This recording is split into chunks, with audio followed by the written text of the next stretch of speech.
October winds carved through Devil's Pass, with the fury of a dying season carrying the metallic scent of snow and the acrid smell of wood smoke from distant chimneys.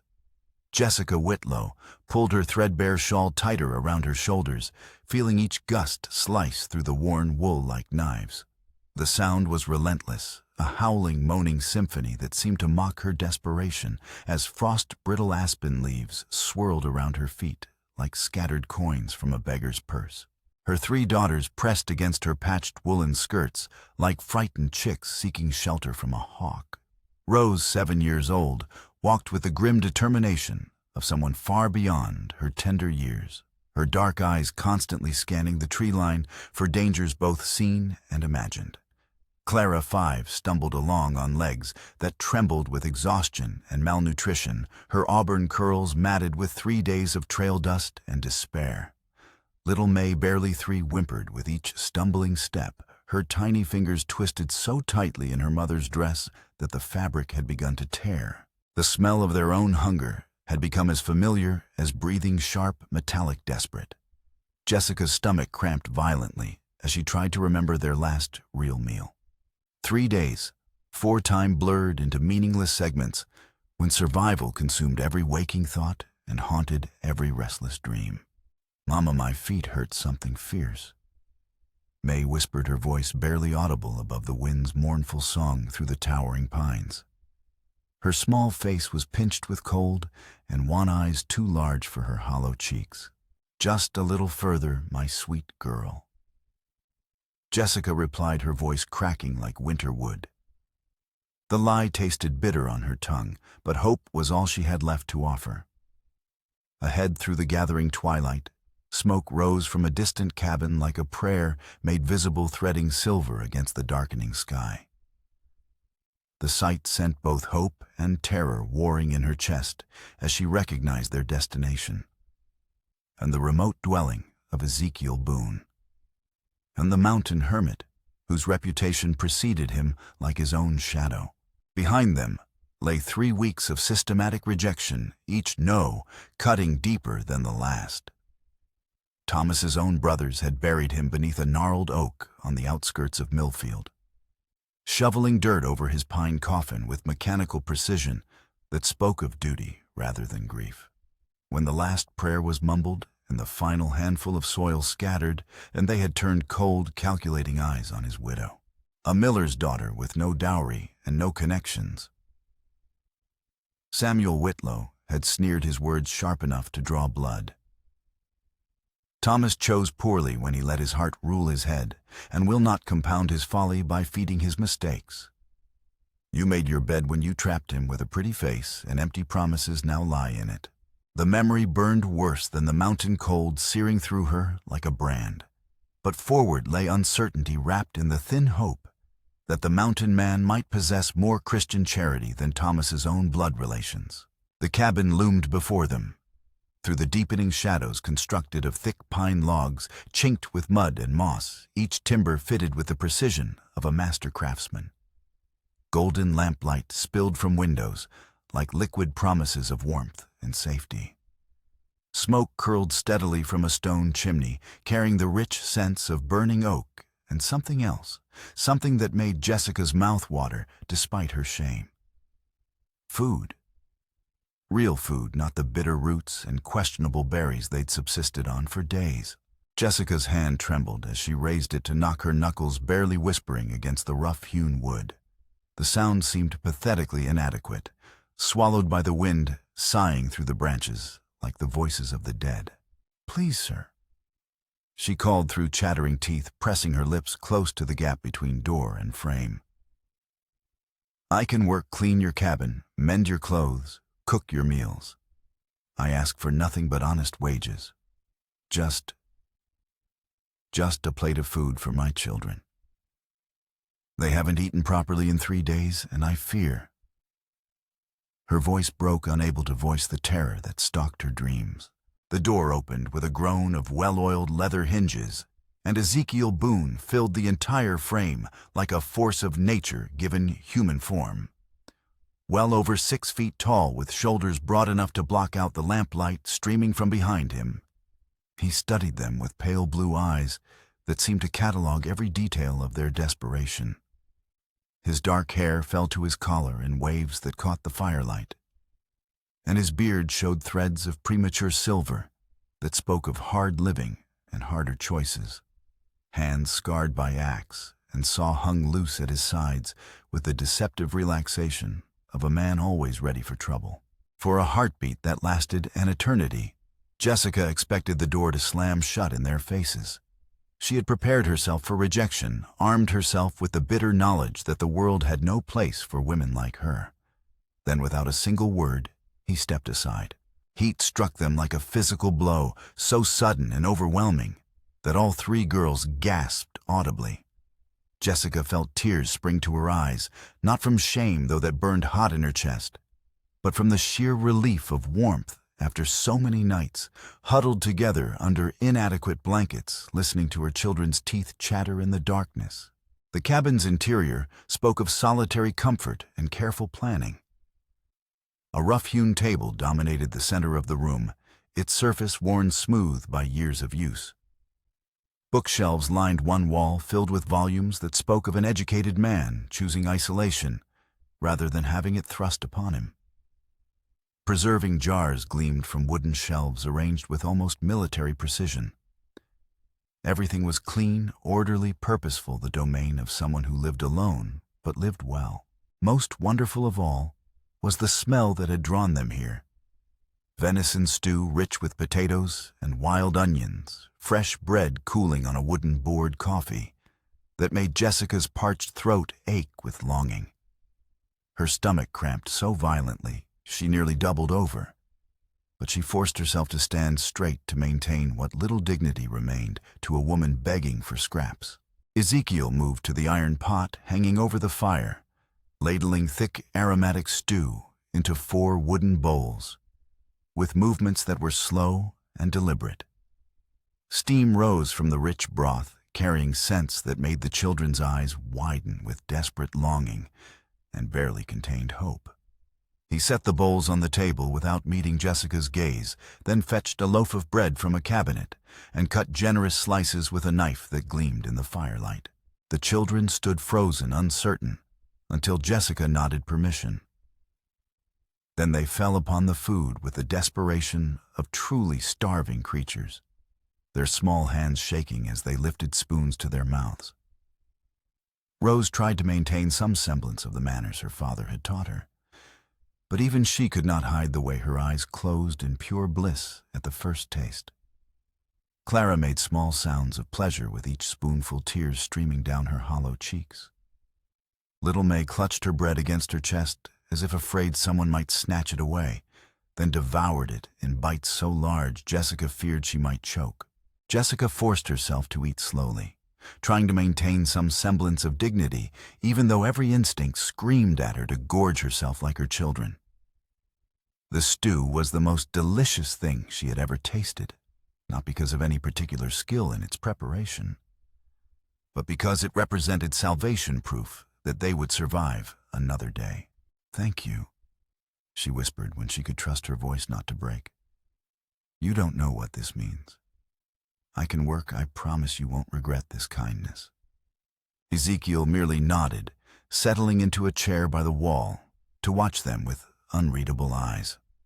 His stoic presence was neither cruel nor impatient, but carried the weight of a man accustomed to his own company, observing these unexpected guests with careful attention.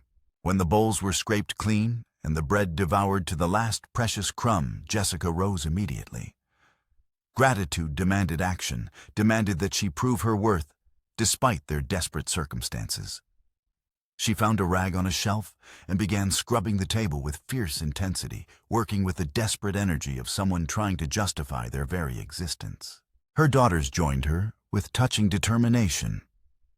Rose, wielding a broom, twice her height, to sweep the floor with determined strokes, Clara fetching water in a tin cup, with the careful concentration of someone entrusted with an important task, little May, wiping imaginary crumbs with her tiny palms while humming softly to herself.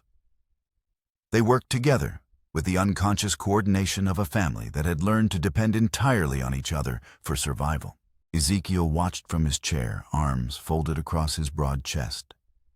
His unspoken observation pressed against them like a physical presence, but it held no malice or impatience. Sometimes Jessica caught him studying her face, as if trying to read her entire story in the lines that worry and hardship had carved around her eyes. Later, when the girls had collapsed in exhausted sleep near the dying fire, Jessica noticed a quilt folded on a wooden chair. It was exquisitely crafted, but torn in several places, the seams gaping like unhealed wounds. The wedding ring pattern was stitched in faded blues and yellows that had once been bright with hope and joy. Someone's labor of love, now damaged and seemingly forgotten. "May I mend this for you?" she asked softly, indicating the tears with trembling fingers. Ezekiel looked up from the piece of wood he was whittling what looked like a small horse, taking shape under his patient knife. His expression flickered with something that might have been pain, old grief rising to the surface, like a stone thrown into still water. After a moment that seemed to stretch forever, he nodded once, a simple gesture that somehow felt like a gift of trust. Jessica set her needle to the damaged fabric with the reverence of someone handling a relic. Each stitch was both a prayer for worthiness and a meditation on loss her own, and she suspected that of the man watching her work. The torn quilt spoke of stories untold, of dreams interrupted, of love that had once made a house into a home. As she worked, she became aware of Ezekiel's presence in a way that had nothing to do with fear or wariness. He continued his whittling, his knife moving in patient strokes that matched the rhythm of her own stitching. The soft scraping sound mixed with the crackle of the settling fire and her children's peaceful breathing to create a symphony of domestic tranquility she had almost forgotten could exist. "You lost someone." She said the words slipping out before she could call them back. The torn quilt in her hands seemed to pulse with old sorrow, demanding acknowledgement. His knife stilled for a heartbeat, then resumed its steady motion. "Wife," he said simply, his voice barely above a whisper. "Mary, 5 years past come Christmas. I'm sorry." Jessica's fingers traced the delicate stitching, imagining the woman who had created this beautiful thing with such obvious care. She was skilled with her needle. This is lovely work. Skilled with everything. Ezekiel replied, his voice carrying depths of grief that spoke of love lost too soon. Cooking, gardening, making a house into a home. She could gentle a spooked horse or face down a mountain cat with equal grace. Had a laugh that could chase away the darkest winter day. The past tense hung heavy between them, full of questions Jessica did not dare ask. How had she died? Why did he choose to live alone in this remote place when he clearly had the capacity for gentleness? What had driven him to seek isolation when he possessed such obvious potential for human connection? Jessica worked until her eyes grew heavy with the first real peace she had known in weeks, then carefully folded the partially mended quilt and placed it back on the chair. She gathered her sleeping daughters close to her on the thick bearskin rug, pulling her thin shawl over all of them as best she could manage. Through half-closed eyes, she watched Ezekiel bank the fire and check the door's heavy wooden bar, before retiring to what must be his sleeping alcove behind a curtain of tanned deer hide. For the first time since Thomas's death, Jessica slept without the gnawing terror that they might not survive until dawn. The cabin's thick walls held the mountain cold at bay, and the steady warmth from the banked fire promised safety that had become almost foreign to her. In her dreams, she was not a beggar or a burden, but simply a woman resting in a place where she belonged.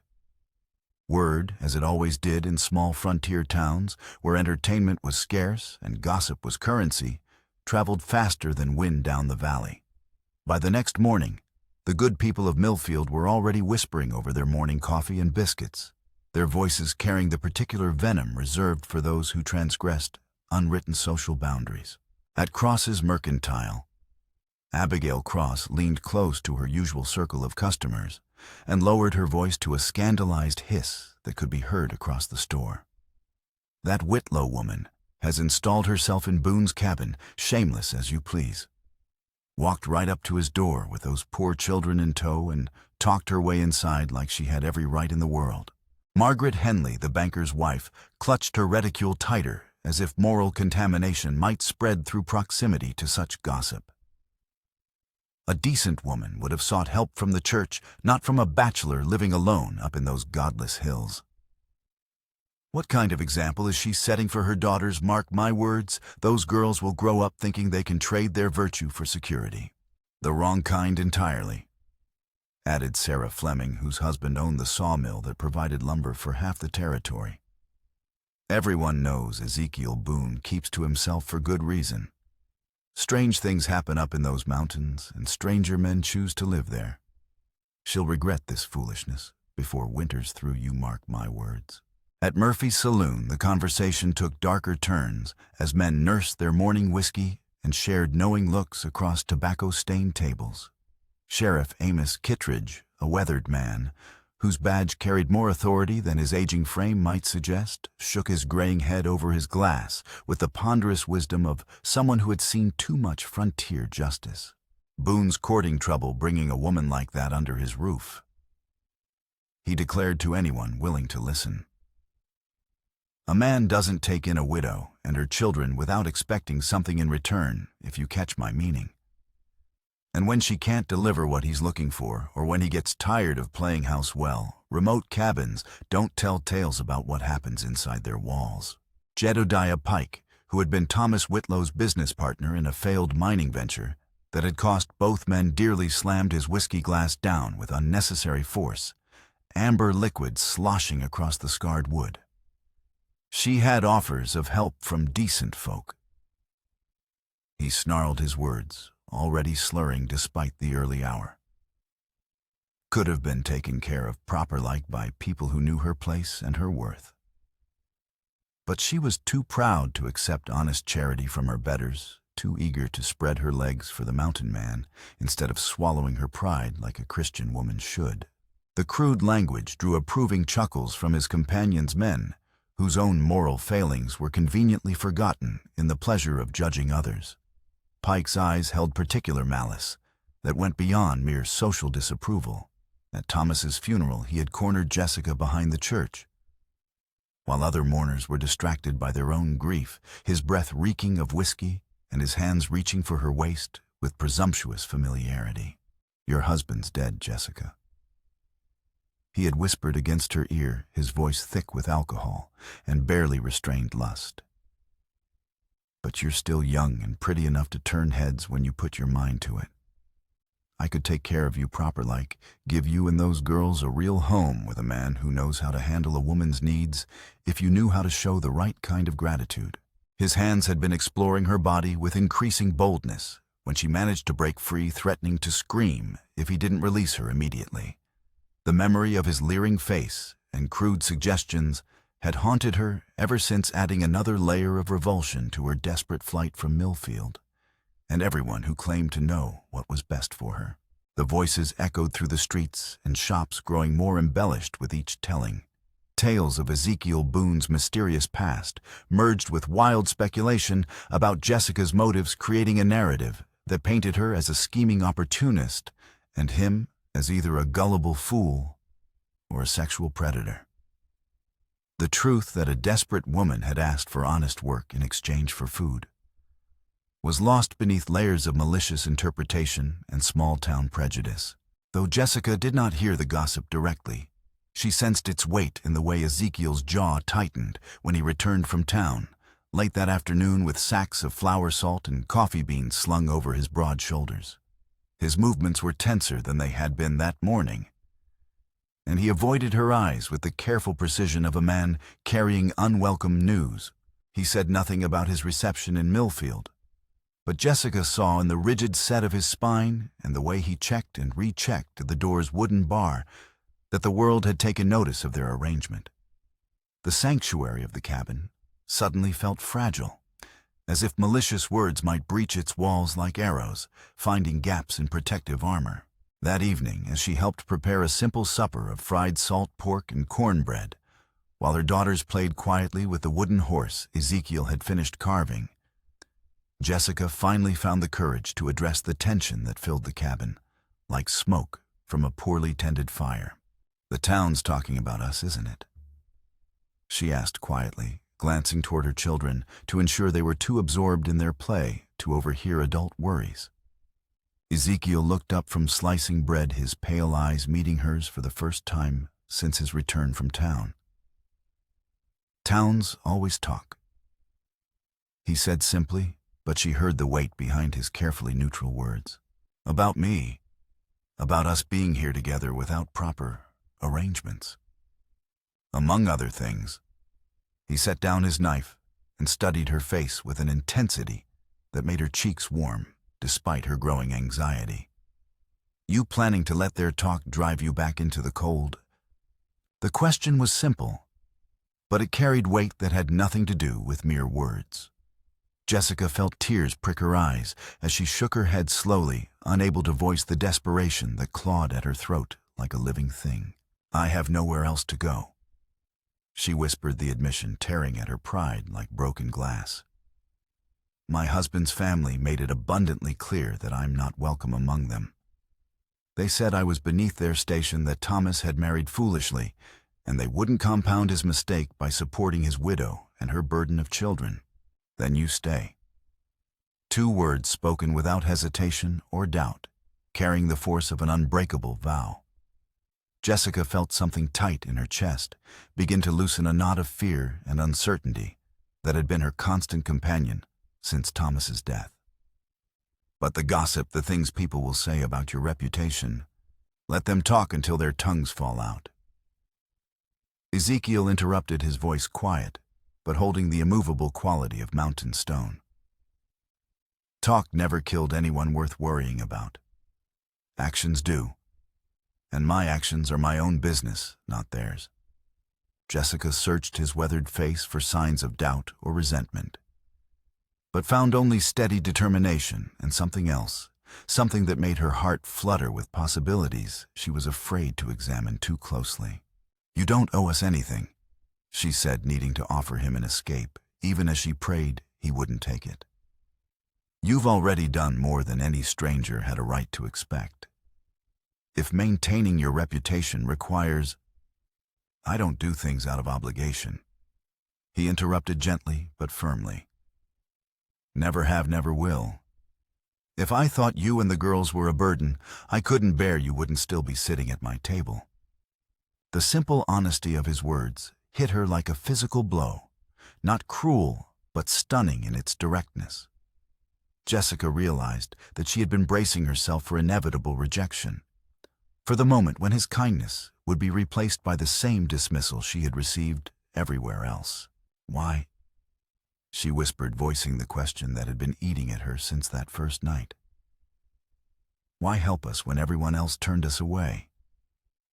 You could have any woman in the territory if you wanted companionship. Why burden yourself with a widow and her children?" Ezekiel was quiet for so long that Jessica began to think he wouldn't answer. When he finally spoke, his voice was so low she had to strain to hear it above the wind outside and the crackle of the fire. "Because I know what it's like to lose everything that matters. To have the world decide you're not worth saving, that your grief and your loss are inconvenient reminders of how quickly everything can be taken away." His pale eyes found hers across the small kitchen space, holding depths of pain that spoke of experiences far worse than mere loneliness. And because those girls deserve better than dying of cold and hunger, because the adults in their lives failed them. The weight of his words settled over her like a blanket, warm and protective, but heavy with implications she was only beginning to understand. Jessica realized that his isolation was not chosen out of mere preference for solitude, but born from pain that ran deeper than simple grief. Whatever had happened to his wife Mary, it had taught him hard lessons about human nature and the fickleness of community support when tragedy struck. That night, gathering kindling outside while her daughters helped Ezekiel prepare the evening fire.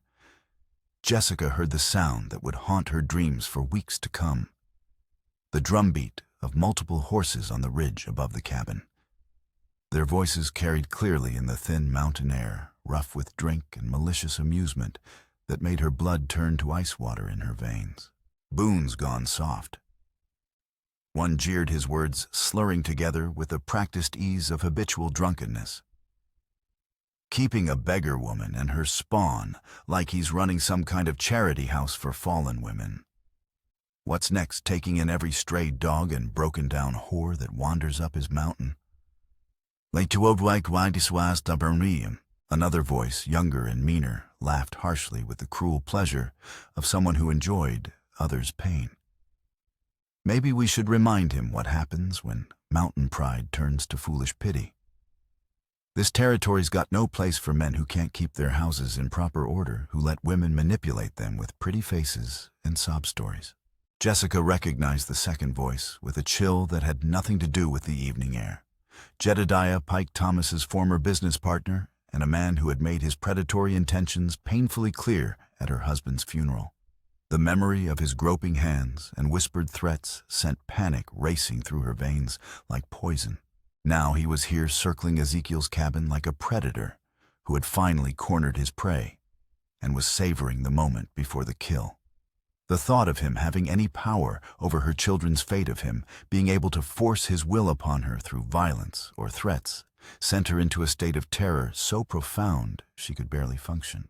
The kindling bucket slipped from Jessica's numb fingers, water spilling black across the frost-touched leaves with a sound that seemed unnaturally loud in the sudden stillness. She rushed back inside her heart, hammering against her ribs like a caged bird desperate for freedom, words tumbling out in broken whispers that barely made sense even to her own ears. "There are men on the ridge," she gasped, grabbing Ezekiel's arm with hands that shook uncontrollably. "Riders. They're talking about you, about us being here. One of them is Jedediah Pike. He's not a good man. At Thomas's funeral, he cornered me behind the church and tried to force himself on me. He said he could take care of me if I showed proper gratitude, and when I refused..." She shuddered, unable to continue. Ezekiel didn't startle, didn't question her fear or demand detailed explanations. He simply laid aside the sack of grain he had been storing in a wooden barrel, drew his hunting knife from its leather sheath, and ran the blade slowly across a whetstone with methodical precision that spoke of long practice with violence. The metallic singing filled the cabin's warm air with tension that made Jessica's skin crawl with dread. Then he rose, his broad frame seeming to fill the entire room, and lifted his shotgun from its pegs on the wall.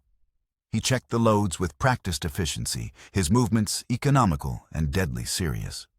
When he spoke, his voice carried the calm authority of a man who had faced trouble before and survived to tell about it. "Stay with the children," he said quietly, the words carrying the weight of an unbreakable command. "Keep them away from the windows, and if shooting starts, get them into the root cellar and bar the door from the inside. Don't come out until you hear my voice calling for you, specifically, not anyone else's voice, no matter what they might claim." Jessica pulled her daughters close as the door closed behind him with finality, her body shaking with fear that went deeper than mere cold. Rose's dark eyes, so solemn, and knowing for her 7 years, searched her mother's face for answers she could not provide without terrifying them further. "Will the bad men hurt us, Mama?" Clara whispered, her voice barely audible above the wind that rattled the windows like skeletal fingers seeking entry. "Are they going to make us leave?" Rose asked, her small hand finding Jessica's with the desperate grip of someone afraid of being abandoned to face the darkness alone.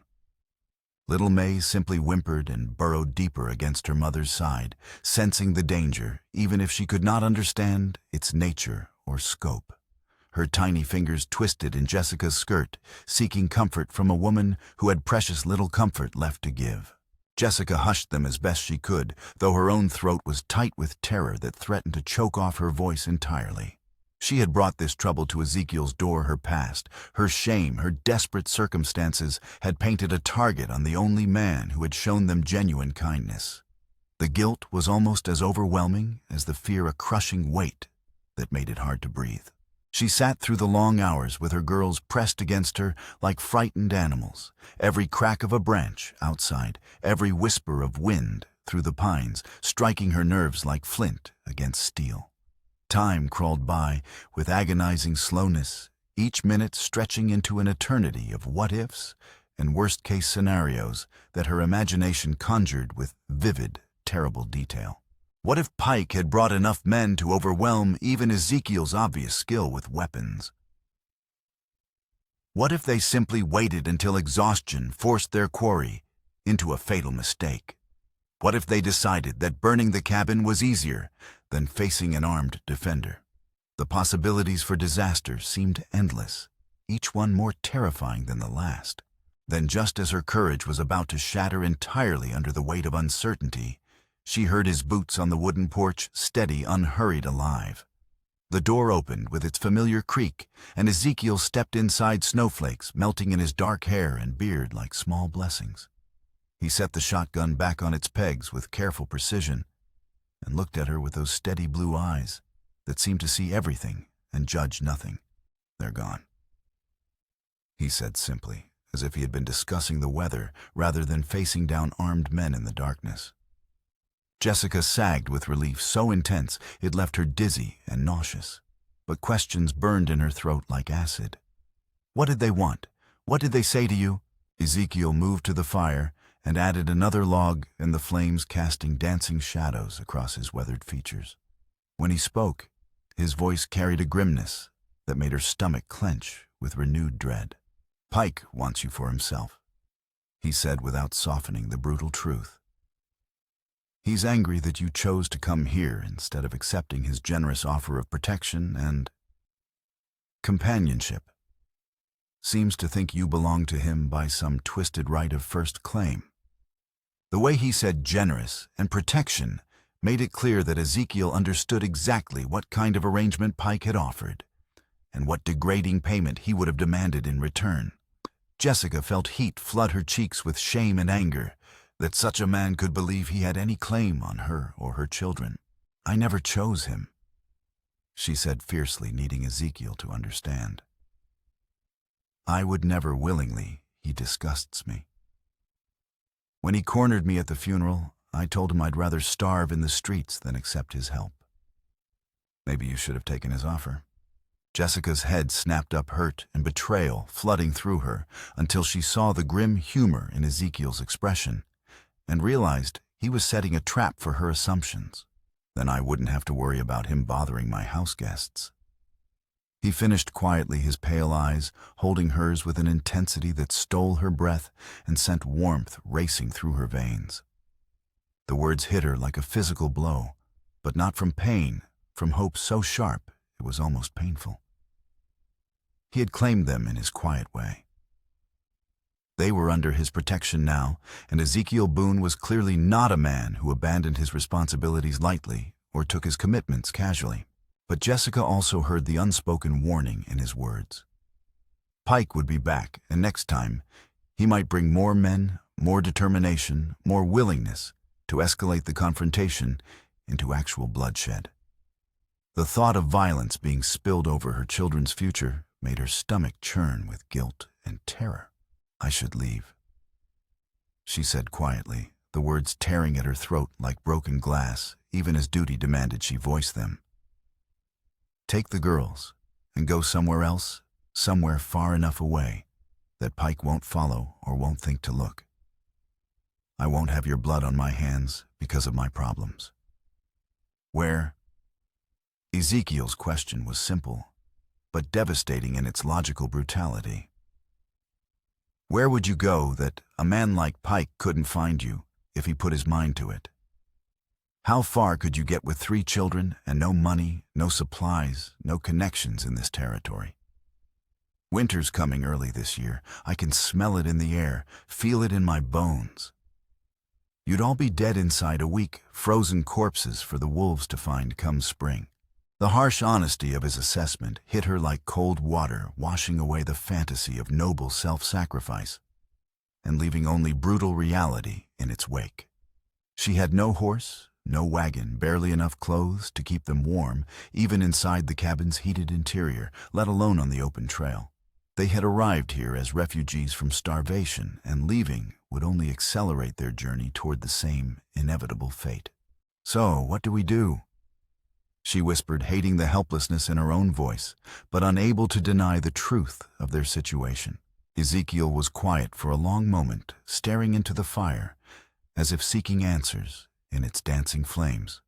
When he spoke, his voice carried the weight of hard-earned wisdom and even harder choices.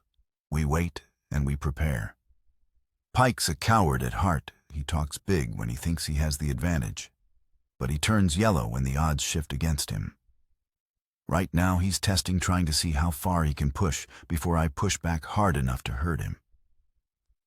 That gives us time to get ready for what's coming." "Prepare for what?" Ezekiel said simply, the word falling between them like a stone dropped into still water, sending ripples of implication in all directions. The next morning dawned clear and bitter cold, the overnight storm having blown itself out against the mountain peaks during the darkest hours before sunrise. Jessica woke to find Ezekiel already gone, though the fire was built up high and coffee waited in the pot with steam rising like incense from its dark surface. A note on the table written in careful block letters that spoke of limited formal education but careful thought explained that he had ridden to town on urgent business and would return by evening. The careful neutrality of the message did nothing to calm Jessica's nerves. She spent the day in a state of barely controlled anxiety, jumping at every sound from outside while trying to maintain an atmosphere of normalcy for her daughters. She kept the children close, teaching them to help with household tasks, while staying well away from the windows that suddenly seemed like vulnerabilities rather than sources of precious light. Rose proved surprisingly capable with a paring knife, helping to prepare vegetables for stew with the careful concentration of someone determined to be useful to the adults who controlled her fate. Her small hands moved with precision that spoke of intelligence and determination, qualities that would serve her well in the hard years ahead, if they managed to survive the immediate crisis.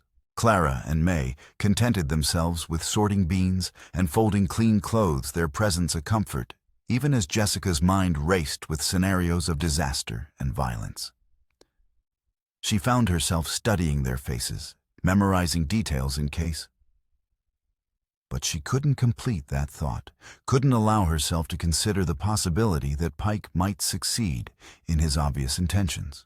It was Clara who first noticed the riders approaching in the late afternoon, her small voice tight with worry, as she called from her position near the front window. "Mama, someone's coming up the trail." 2 men on horses. Jessica peered through the frost-touched glass, her heart hammering against her ribs, until she recognized Ezekiel's broad shoulders and steady seat in the saddle. But her relief was short-lived as she realized he was not alone. Another man rode beside him, someone Jessica did not recognize, but whose bearing suggested authority and serious purpose. They dismounted at the porch with the economical movements of men accustomed to long rides and longer days in the saddle. Jessica heard the murmur of voices too low to make out individual words, but carrying a seriousness that made her stomach clench with fresh anxiety. When the door opened, Ezekiel entered first, followed by a compact, weathered man with intelligent gray eyes and a marshal's badge pinned to his wool vest.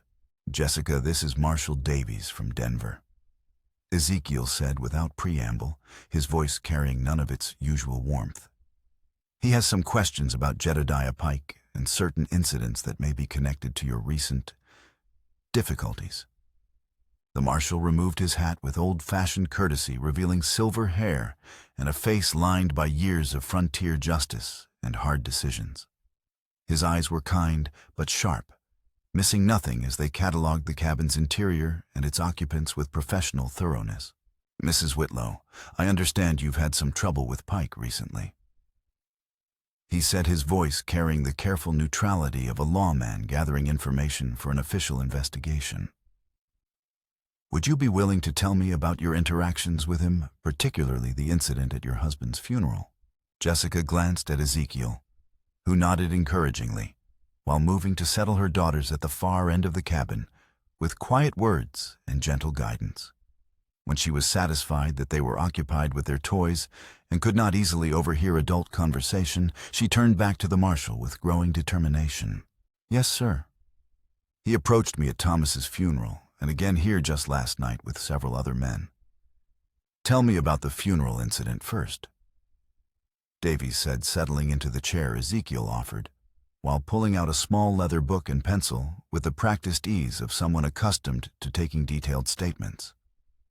Haltingly at first, then, with growing confidence, as the marshal's patient attention gave her courage, Jessica related Pike's crude proposition and unwelcome advances. She described his drunken state, his presumptuous familiarity, the way he had cornered her when she was most vulnerable, and least able to seek help from others who were too absorbed in their own grief to notice her distress. Marshal Davies listened without interruption, occasionally making notes in his book, but never rushing her or showing impatience with her hesitant delivery. When she finished describing Pike's threat that she would regret her pride when she was begging in the streets, he looked up with an expression that mixed professional interest with personal disgust. Pike's wanted for questioning in connection with 3 other incidents involving widows and single women across Colorado territory. He explained, his voice carrying grim satisfaction. "Your testimony, combined with what we already have documented, should be enough to put him away for a very long time, assuming we can take him alive. But he's still out there," Jessica said, voicing the fear that had been gnawing at her all day. "He threatened to come back to make Ezekiel pay for interfering with his plans. What if he brings more men next time? Which is exactly why I'm staying in Millfield for a few days." Davies replied with the calm confidence of a man who had faced down worse threats than Jedediah Pike and lived to tell about it.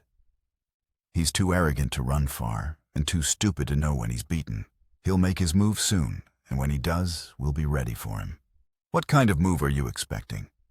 Jessica asked, though she was not entirely sure she wanted to hear the answer. "Men like Pike follow predictable patterns," the marshal explained with the patience of someone who had studied criminal behavior for years.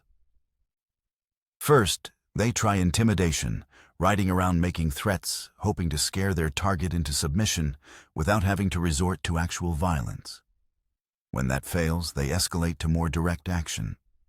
Usually involves gathering a few like-minded individuals and attempting to take by force what they couldn't obtain through fear." The clinical way he discussed potential violence made Jessica's blood run cold in her veins. "You're talking about an attack on the cabin.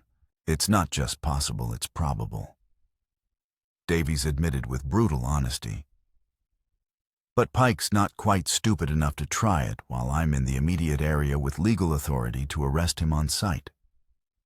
More likely, he'll wait until he thinks the coast is clear, then make his play with whatever help he can scrape together from the bottom of whiskey bottles and gambling debts."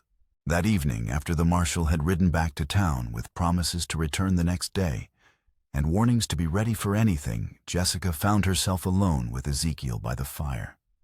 The children were asleep, exhausted by the day's tensions and the constant undercurrent of adult worry they could sense but not fully understand. The cabin felt peaceful despite the danger lurking beyond its walls like wolves circling a campfire. "You didn't have to involve the law in this," she said quietly, her voice barely audible above the crackling flames. "I know mountain folk generally prefer to handle their own problems without outside interference from government officials." Ezekiel poked at the fire with an iron rod, sending sparks spiraling up the chimney, like tiny stars seeking the night sky. "Pike stopped being a local problem the moment he brought 4 armed men to threaten a woman and children," he said without looking at her. "That makes him everyone's problem and everyone's responsibility to stop." Jessica watched his profile in the firelight, noting the strong line of his jaw and the way his eyes never quite lost their watchfulness, even here in the supposed safety of his own home. The marshal said Pike's done this before. Hurt other women who couldn't defend themselves. Some men are born broken. Ezekiel said simply, his voice carrying the weight of hard experience with human evil. And some break themselves with whiskey and meanness, and the belief that wanting something gives them the right to take it, regardless of the cost to others. Pike's both kinds rolled into one ugly package. Is that what happened to your wife? The words slipped out before Jessica could stop them, and she immediately regretted her boldness.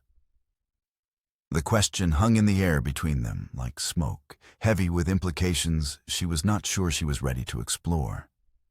Ezekiel's hands stilled on the fire iron, and for a long moment she thought he would retreat into his characteristic silence.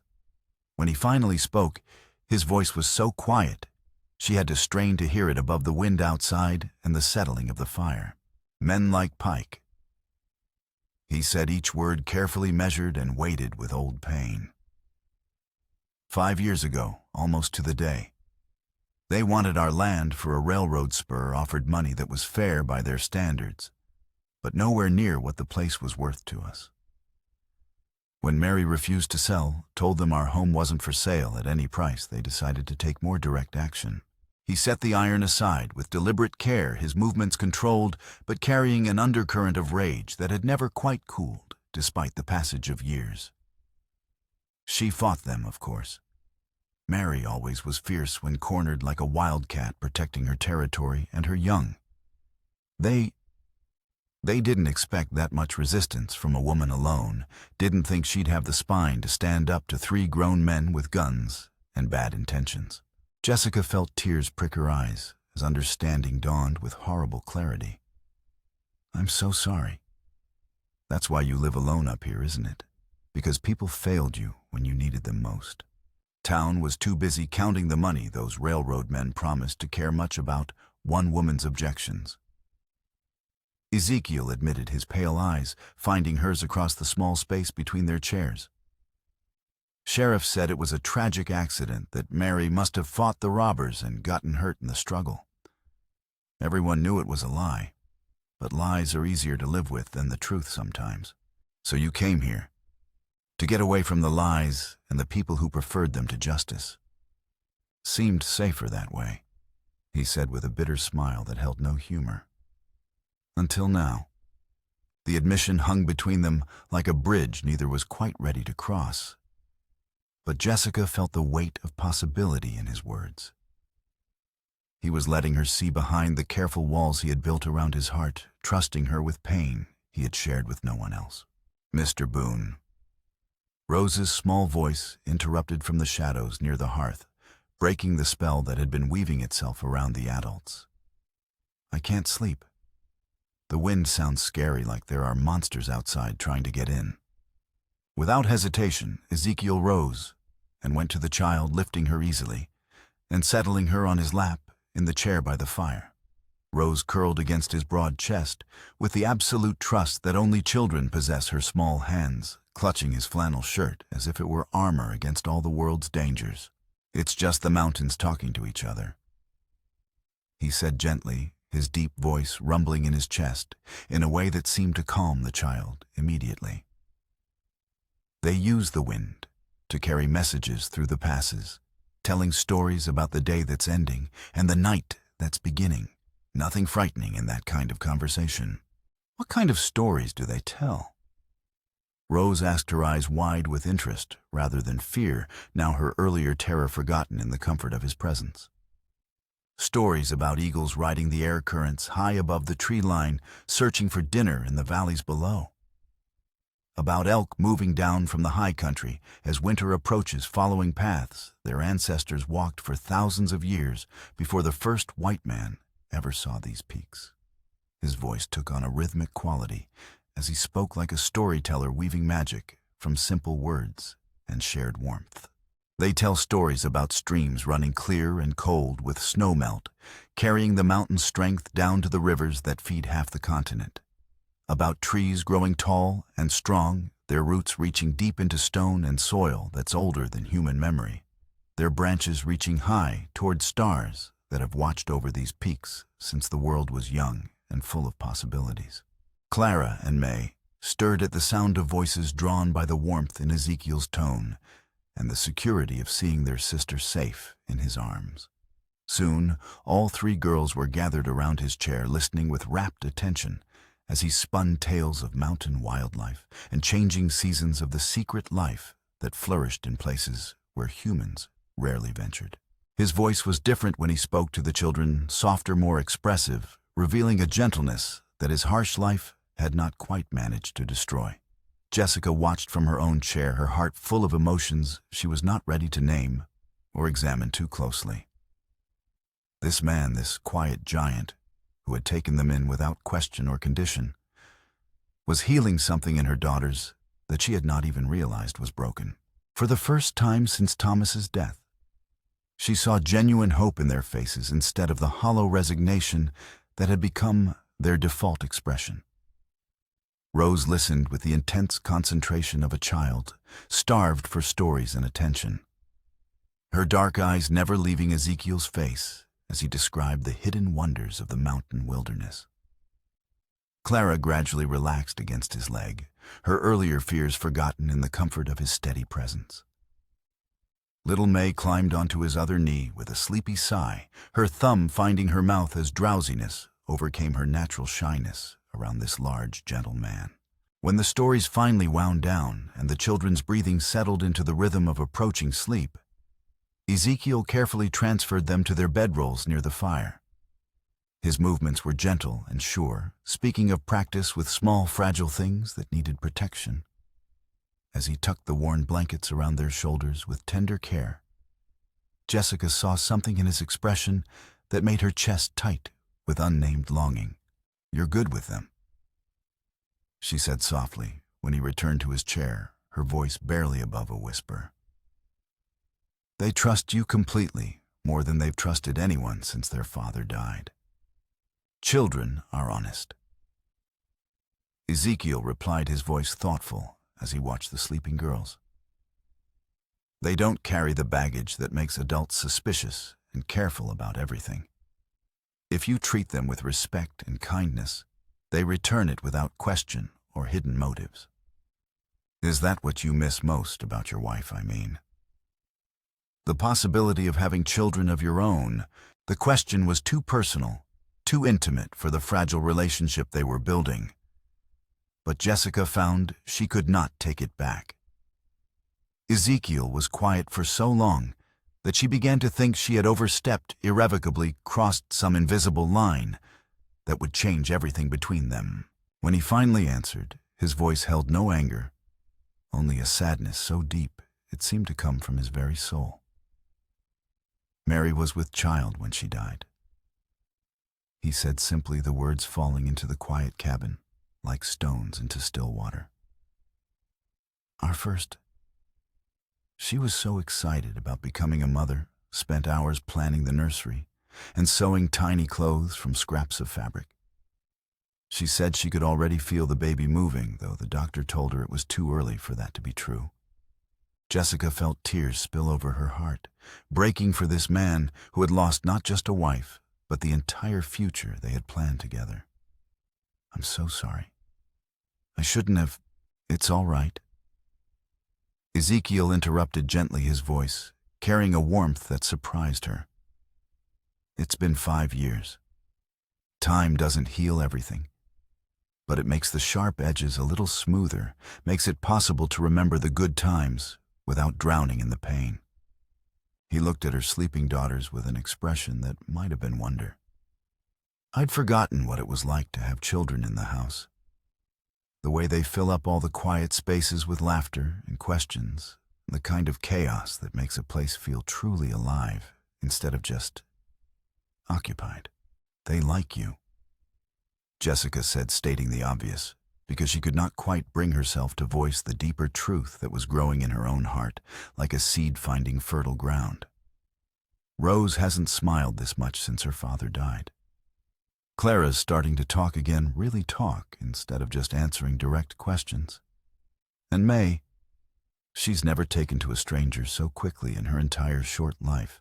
Maybe because I don't feel like a stranger to them. Ezekiel said quietly, his pale eyes finding hers across the warm space between their chairs.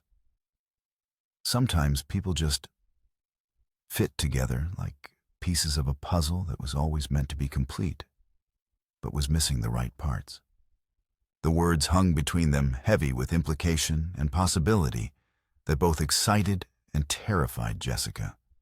She felt her cheeks warm as she recognized the truth in what he was saying. Despite the short time they had known each other, despite the desperate circumstances that had brought her to his door, there was something between them that felt both inevitable and precious. The attack came 2 nights later during the darkest hours before dawn, when the world was still and cold, and most decent people were lost in the deepest part of sleep. Jessica woke to the sound of splintering glass and May's terrified scream piercing the night like a knife through silk. She rolled from her bedroll, with her heart already racing, muscle memory and maternal instinct moving her body before her mind had fully processed the danger. Gathering the youngest child against her chest, she felt Rose and Clara huddle close with wide, frightened eyes that reflected the orange glow now flickering through the cabin's windows. The acrid smell of coal oil filled her nostrils. They were dousing the cabin's exterior walls with accelerant, preparing to burn them out like animals from a den. The sound of harsh male laughter cut through the night air, promising violence and worse for anyone who tried to resist their will. Back window. Ezekiel's voice was calm but urgent as he moved through the darkness with silent efficiency, already fully dressed and armed for the confrontation he had known was coming. They're trying to flush us out the front door where Pike and the others are waiting with guns ready. Jessica could hear voices outside now. Pike's among them, rough with drink and violent excitement that promised blood before the night was through. Burn them out, boys. Time to clean house and teach the mountain man what happens to those who interfere with other men's rightful business. More laughter, cruel and anticipatory. The smell of burning wood began to mix with the coal oil as torches found their targets on the cabin's carefully constructed walls. Root cellar. Ezekiel said, pressing something cold and heavy into Jessica's hands. His spare pistol, she realized with shock, though she had never fired such a weapon in her entire life. Take the children down and bar the door from the inside. No matter what you hear up here, screaming gunshots, my voice calling for help, don't come out until you hear me calling your name specifically. And even then, make sure it's really me. What about you? Jessica asked, though she already knew the answer from the grim determination in his pale eyes. I'm going to end this, Ezekiel said with quiet finality that brooked no argument. Pike's pushed too far this time, threatened children who never did him any harm. The marshal was right. He's too arrogant for his own good, and that's going to get him killed before this night is over. Jessica wanted to argue, to beg him not to face 5 armed men alone, but there was no time for discussion or debate. Smoke was already thickening in the cabin's interior, and her daughters were beginning to cough from the acrid fumes. She gathered them quickly and led them to the trapdoor concealed beneath a braided rug near the back wall. The root cellar was cramped and dark, carved from the rocky soil, and lined with fitted stones that spoke of careful construction and planning for exactly this kind of emergency. Shelves held preserving jars and sacks of grain, while the air smelled of earth and stored apples and the peculiar mustiness of underground spaces. Jessica settled her daughters in the farthest corner from the ladder and tried to project calm despite her own terror. "Mama, what's happening up there?" Rose whispered, her young voice tight with fear, but still trying to be brave for her younger sisters. "Bad men are trying to hurt us," Jessica replied with brutal honesty, knowing that lies would only make the fear worse when the truth became impossible to hide. "But Mr. Boone is protecting us. We need to be very quiet and stay down here until he says it's safe to come out." Will he be all right? Clara asked her small hand, finding her mother's in the darkness. He's very strong and very smart. Jessica said, praying her words would prove true. He knows how to handle men like this. Above them, the battle erupted with the fury of a mountain storm. The boom of Ezekiel's shotgun mixed with the sharper crack of pistols, creating a thunderous symphony of violence that made the wooden floor vibrate with each explosion. Shouts and curses filled the air, punctuated by screams of pain and the crash of breaking furniture as the fight moved through the cabin's interior. Heavy footsteps pounded across the floor above, sometimes running, sometimes stumbling. Jessica heard a body hit the wooden planks with a sound like dropped lumber, followed by groaning that gradually faded into ominous silence. Then more gunfire, closer now, and the unmistakable sound of hand-to-hand combat grunts of effort, the meaty impact of fists on flesh furniture being overturned and smashed. The children pressed against her like frightened animals, their small bodies trembling with fear and cold, and the aftershock of violence happening just over their heads. Jessica gripped the unfamiliar pistol with both hands, its weight both foreign and strangely reassuring, as she tried to prepare herself for the possibility that she might have to use it to protect her daughters. Minutes crawled by with agonizing slowness, each second stretching into an eternity of uncertainty and dread. The sounds of battle seemed to go on forever, though it could not have been more than 10 or 15 minutes of actual fighting. When silence finally fell over the cabin like a suffocating blanket, it was somehow more terrifying than the violence had been. Jessica waited in the underground darkness, counting her own heartbeats and straining to hear any sound that might tell her whether Ezekiel lived or died. The children's breathing was the only sound in their confined space, quick and shallow, with fear that matched her own. Every creak of settling wood above made her jump, wondering if it was friend or enemy salvation or doom. When Ezekiel's voice finally called down to them, weak but unmistakably his own, Jessica nearly collapsed with relief so intense it left her dizzy and nauseous. "It's over," he said, his words slightly slurred with exhaustion or pain. "You can come up now, but be careful of the broken glass scattered around." The cabin was a ruin of smoke and violence. 2 bodies lay sprawled near the shattered window, men Jessica did not recognize, but whose faces were twisted in the ugly aftermath of violent death. Furniture was overturned, bullet holes decorated the walls like deadly constellations, and the acrid smell of gunpowder mixed with the lingering odor of coal oil and fear. Of Pike himself there was no immediate sign. Ezekiel sat slumped in his chair, pressing a bloody cloth to a wound in his left shoulder, while his right hand still gripped his pistol with the relaxed alertness of someone ready for continued trouble. His face was pale from blood loss, but his eyes remained sharp and focused as they swept the cabin's interior for any remaining threats. "Pike?" Jessica asked, settling her frightened daughters by the damaged hearth before moving to examine his injury with hands that shook from adrenaline and delayed shock. "Nor ran like the coward he is when his friends went down," Ezekiel replied through gritted teeth, wincing as she carefully moved the cloth aside to assess the damage. "Got him with a knife thrust to the ribs before he made it to his horse, but not deep enough to stop him from riding out. He'll think twice before coming back here, assuming he doesn't bleed to death on the trail." Jessica studied the wound with growing concern. Unlike his earlier injury, this was no shallow graze. A bullet had punched clean through the muscle of his shoulder, leaving entry and exit wounds that bled freely despite the pressure he was applying. It needed immediate attention from someone with more medical knowledge than she possessed. "This is serious," she said, falling back on the basic nursing skills her mother had taught her years ago. "You've lost a lot of blood, and there's always the risk of infection. We need to get you to a doctor." "Nearest doctor is in Denver," Ezekiel said with grim humor. "That's a 2-day ride even in good weather, and I'm not going anywhere until we're sure Pike won't be back with reinforcements." As Jessica worked to clean and properly bandage the wound, fighting down her squeamishness at the sight of torn flesh and flowing blood, Ezekiel told her what had happened during the attack.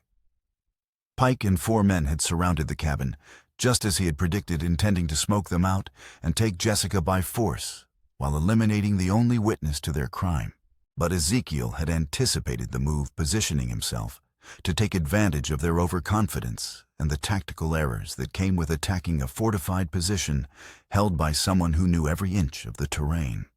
He had used the cabin's thick walls and carefully planned fields of fire to turn their numerical advantage against them.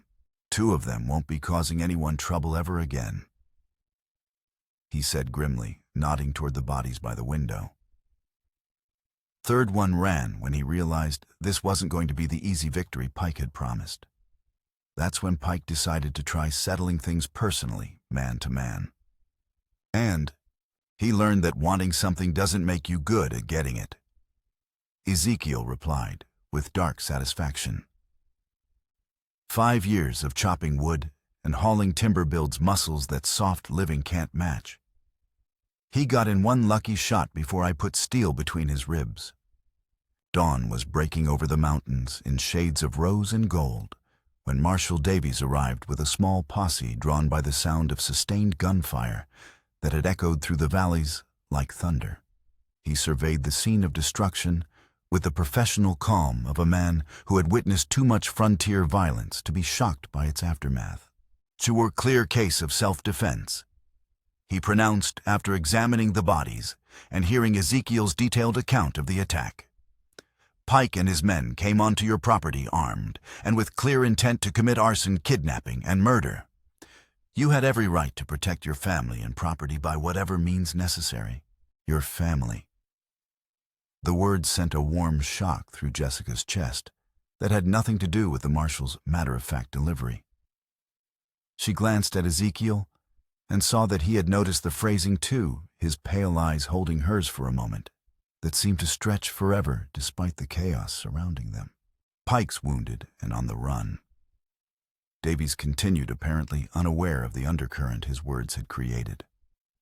"Trail of blood leads down toward the main valley road, but it peters out after a few miles.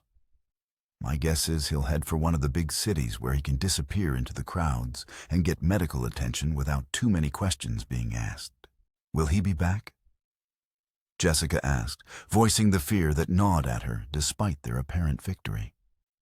"Not likely," the marshal replied with confidence born of long experience with men like Pike. "He's hurt, scared, and down to 1 man if that 3rd fellow even stayed with him. More importantly, he knows now that you're not helpless victims he can intimidate or overwhelm. Men like Pike are only dangerous when they think they hold all the advantages." As the marshal and his men departed with the bodies wrapped in canvas and loaded onto a pack horse, Jessica surveyed the damage to their refuge with a heavy heart. The back wall would need extensive repair where the fire had taken hold. Several windows required complete replacement, and much of their carefully stored food had been ruined by smoke and the water they had used to douse the flames. It would be a difficult winter, even under the best circumstances. "We'll manage," Ezekiel said quietly, reading her thoughts with the uncanny accuracy that had become characteristic of their deepening relationship. "I've got seasoned timber stockpiled in the shed, and the marshal says the territorial government will pay damages for Pike's crimes. We'll rebuild better than before, stronger and safer." "Weekai," Jessica felt tears prick her eyes at the simple word, and all it implied about their future together, about the family they were building from the ashes of loss and violence. Over the following days, as they worked side by side to repair the damage and prepare for the harsh winter that was already making its presence felt in the increasingly cold mountain air, Jessica found herself watching Ezekiel with new eyes. She saw how gently he guided Rose's small hands as he taught her to use a hammer properly, how patiently he answered Clara's endless questions about carpentry and construction techniques. She noticed the way little May had taken to following him around like a devoted puppy chattering away in her baby talk, while he worked with the focused concentration that characterized everything he did.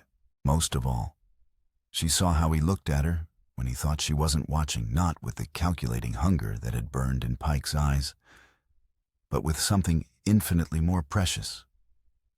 Respect that had been earned through shared hardship and mutual dependence.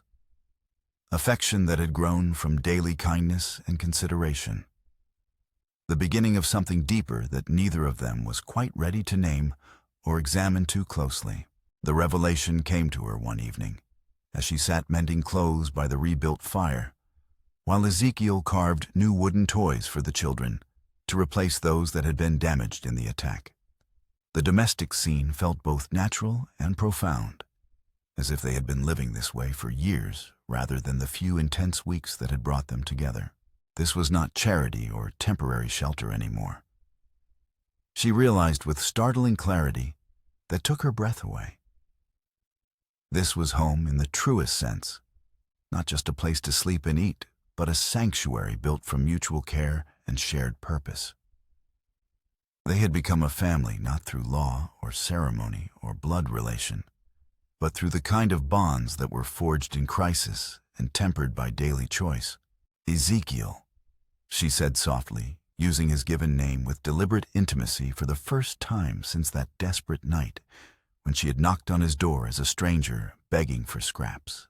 He looked up from his carving a wooden doll for May this time, with carefully detailed features and jointed limbs that would allow it to dance, his pale eyes questioning but not surprised by her familiar address.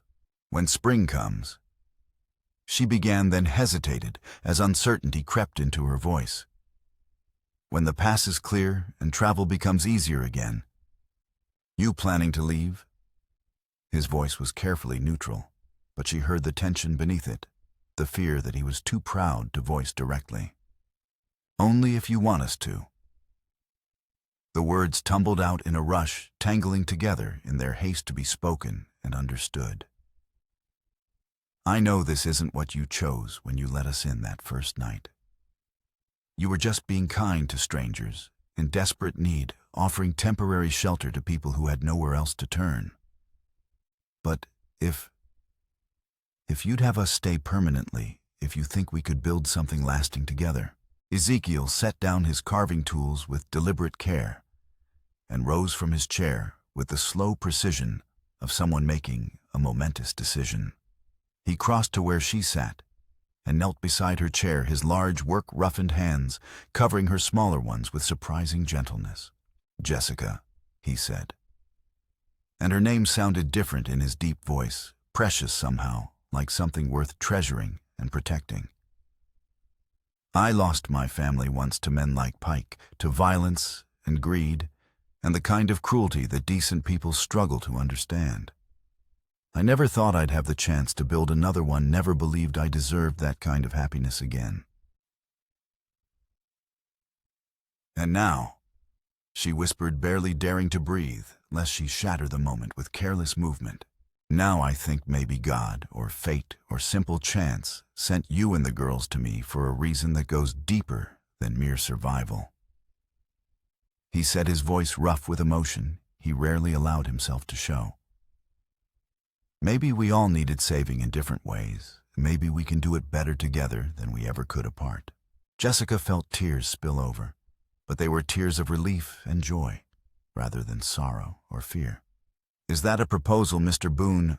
A slow smile spread across his weathered features, transforming his entire face and revealing glimpses of the younger man he might have been before grief and loss had marked him so deeply.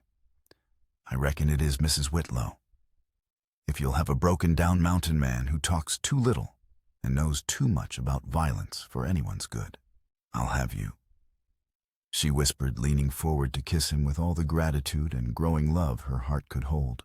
It was a gentle kiss, chaste and full of promise rather than passion. But it sealed something between them that was stronger than any legal document or social convention. When they drew apart, Jessica saw her daughters watching from their bedrolls with expressions ranging from Rose's wide grin to Clara and May's pleased but slightly confused acceptance of this new development in their small world. "Does this mean Mr. Boone will be our papa now?" Clara asked with the blunt curiosity that only children possess, her voice carrying hope and uncertainty in equal measure. "If he wants to be, Jessica said, looking at Ezekiel with a question in her eyes that went deeper than mere words could express. "I'd be honored," he said solemnly, addressing the children directly with the serious respect he had always shown them. "But being a papa means more than just living in the same house or sharing meals at the same table. It means I'll always protect you, always care for you, and always be there when you need me, no matter what happens or how difficult things might become. Can you live with that kind of responsibility and commitment?" All three girls nodded enthusiastically, their faces bright with the kind of unguarded joy that Jessica had feared they might never feel again. May scrambled from her bedroll to climb onto Ezekiel's lap, testing the new relationship with the fearless trust that only very young children possess. "Papa Ezekiel," she said experimentally, then giggled at the sound of the unfamiliar words on her tongue. And so it was that a widow who had once begged for bread found not just shelter, but love that would last a lifetime. A man who had chosen silence and solitude discovered that loyalty and courage could build a family worth defending against any threat the harsh world might offer. And three little girls who had known only loss and fear learned that home was not a place on any map, but the people who chose to stand together against whatever storms might come. They were married the following spring, when the mountain passes cleared of snow and the circuit preacher could make the treacherous journey from Denver. The ceremony was simple, but deeply felt, held in the rebuilt cabin, with Marshall Davies serving as official witness and the children as Jessica's devoted attendants. She wore a dress of blue calico that Ezekiel had ordered specially from back east, its simple lines enhanced by the happiness that seemed to radiate from every fiber of her being.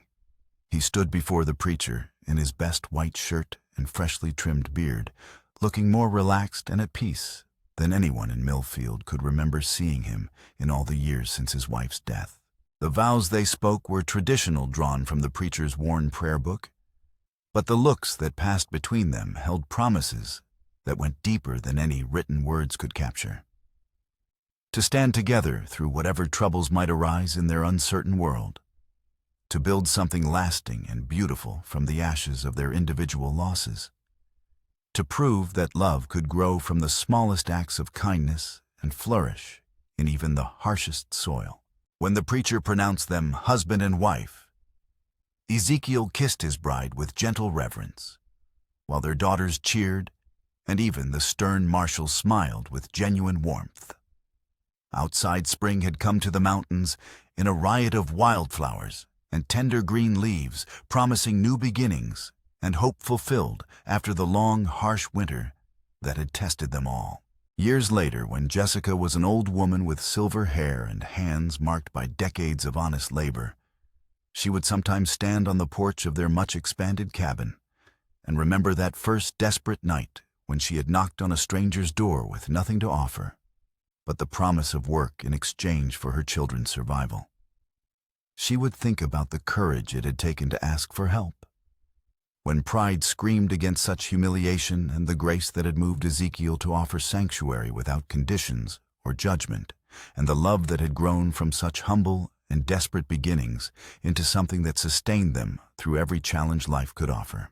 The mountains still told their ancient stories through the passes, carrying tales of survival and endurance, and the slow changes that shaped both stone and human hearts over the patient centuries.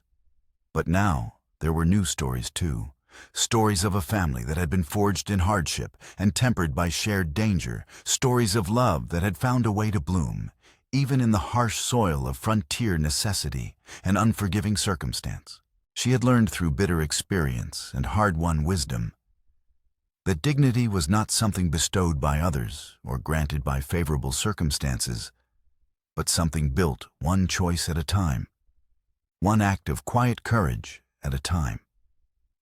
That strength could be found in silence as well as speech, in the patient determination to endure whatever came rather than in loud protestations of innocence or worth. And that sometimes the greatest courage of all was simply knowing when to knock on a stranger's door and trust that kindness might answer even when every other door in the world had been slammed shut against you. The West had tested them all with its harsh beauty and even harsher realities, and they had not been found wanting. They had built something that would endure, something worth defending with life itself, something that proved beyond doubt that love and loyalty could triumph over even the worst that human nature had to offer. In the end, that knowledge was enough. It was more than enough.